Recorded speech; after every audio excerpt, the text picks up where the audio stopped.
9 Fundamental duties. The rights and duties of the citizens are correlative and inseparable. The original constitution contained only the fundamental rights and not the fundamental duties. In other words, the framers of the constitution did not feel it necessary to incorporate the fundamental duties of the citizens in the constitution. However, they incorporated the duties of the state in the constitution in the form of directive principles of state polity.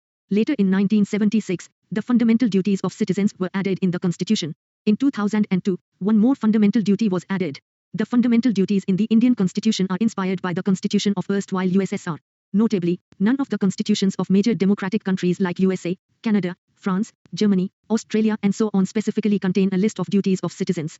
Japanese constitution is, perhaps, the only democratic constitution in world which contains a list of duties of citizens.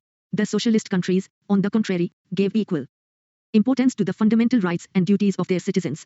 Hence, the constitution of erstwhile USSR declared that the citizens' exercise of their rights and freedoms was inseparable from the performance of their duties and obligations.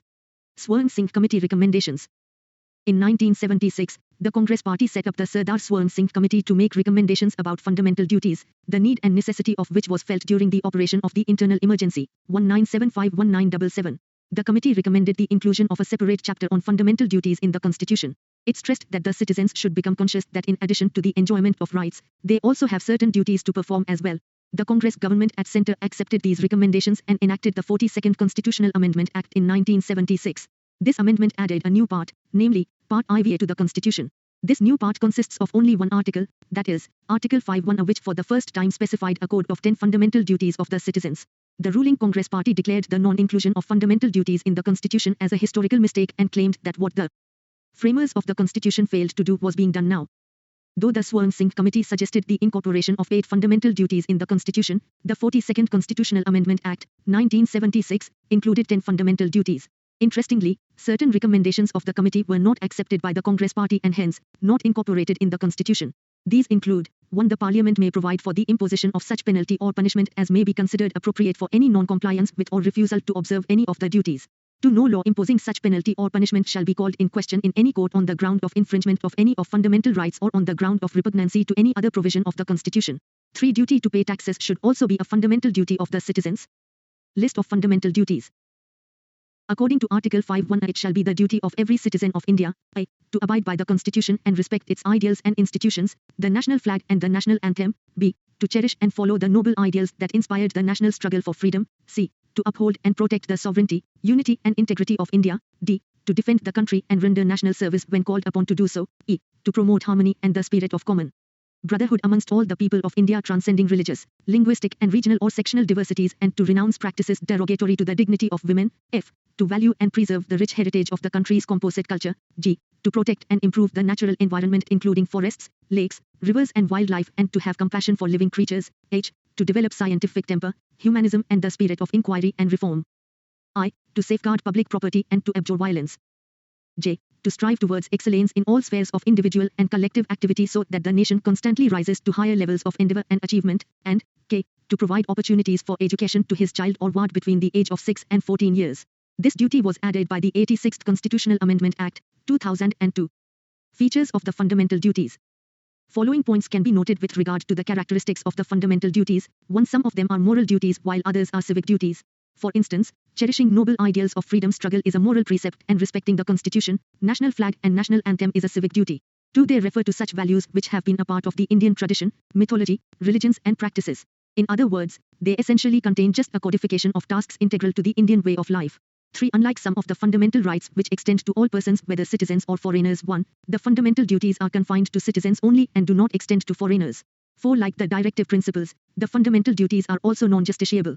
The Constitution does not provide for their direct enforcement by the courts. Moreover, there is not legal sanction against their violation. However, the Parliament is free to enforce them by suitable legislation. Criticism of fundamental duties. The fundamental duties mentioned in Part IV of the Constitution have been criticized on the following grounds. 1. The list of duties is not exhaustive as it does not cover other important duties like casting vote, paying taxes, family planning and so on. In fact, duty to pay taxes was recommended by the Swarn Singh Committee. 2. Some of the duties are vague, ambiguous and difficult to be understood by the common man. For example, different interpretations can be given to the phrases like noble ideals, composite culture, scientific temper, and so on too. 3. They have been described by the critics as a code of moral precepts due to their non-justiciable character. Interestingly, the Swarn Singh Committee had suggested for penalty or punishment for the non-performance of fundamental duties. For their inclusion in the Constitution was described by the critics as superfluous. This is because the duties included in the Constitution as fundamental would be performed by the people even though they were not incorporated in the Constitution. 3. 5. The critics said that the inclusion of fundamental duties as an appendage to Part 4 of the Constitution has reduced their value and significance. They should have been added after Part 3 so as to keep them on par with fundamental rights. Significance of fundamental duties. In spite of criticisms and opposition, the fundamental duties are considered significant from the following viewpoints. 1. They serve as a reminder to the citizens that while enjoying their rights, they should also be conscious of duties they owe to their country, their society and to their fellow citizens. 2. They serve as a warning against the anti-national and antisocial activities like burning the national flag, destroying public property and so on.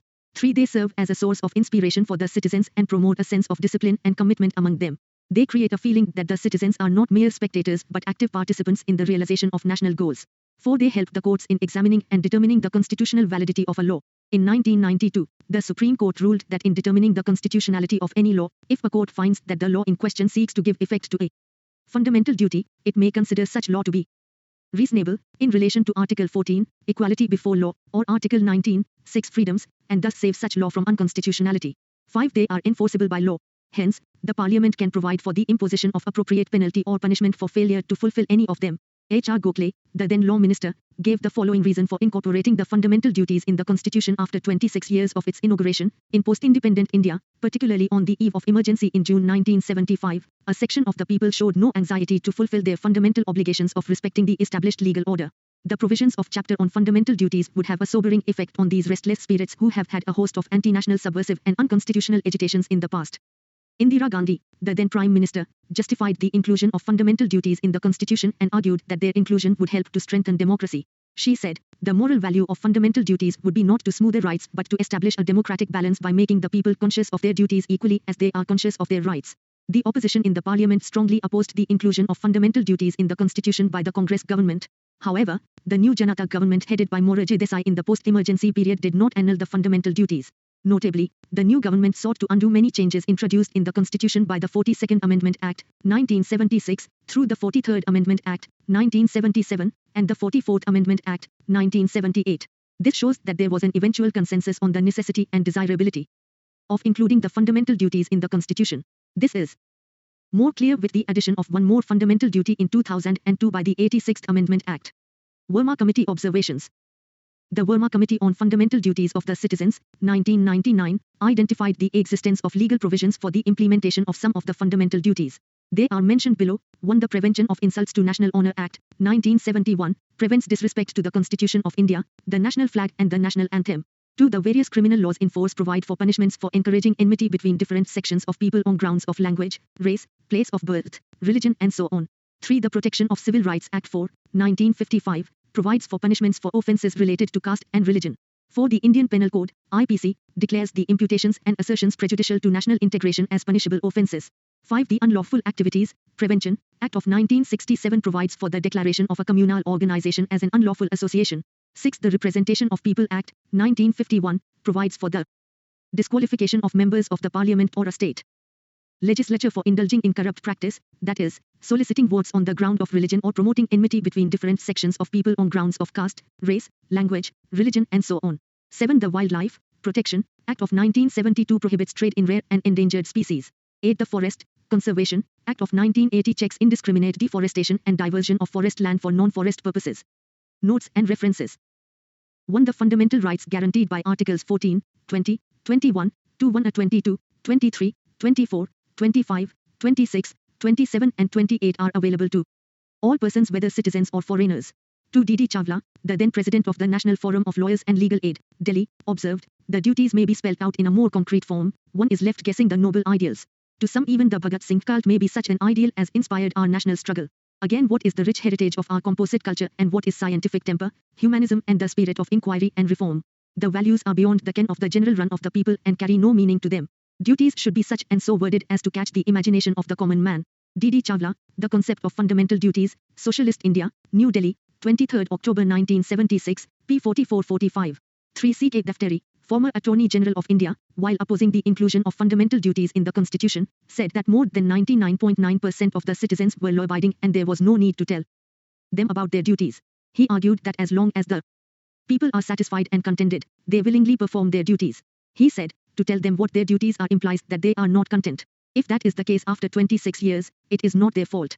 A.K. Sen also opposed the inclusion of fundamental duties in the constitution and remarked, a democratic setup, instead of thriving on the willing cooperation and confidence of people, is reduced to the position of a harsh schoolmaster asking the student to stand up on the classroom bench because he has not done the homework. To begin with, it were the people of India who created the sovereign democratic Republic of India in 1950, but the Republic is now claiming to be the master of the citizens, enjoining habitual obedience to its command to do his duty. The state's confidence in the citizens is obviously shaken. For this act was known as the Untouchability Offences Act till 1976.